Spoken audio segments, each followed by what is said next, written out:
dude. What's the trick? That's it. Thanks. It hasn't been started since summer.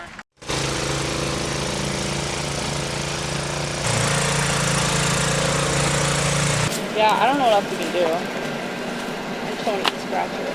Yeah. The tree had so much snow on it that it fell. It's not fallen, but it's weighed down and it's laying on my car. And so we're just trying to get some snow off the edges so that it will get off my car and I can drive away.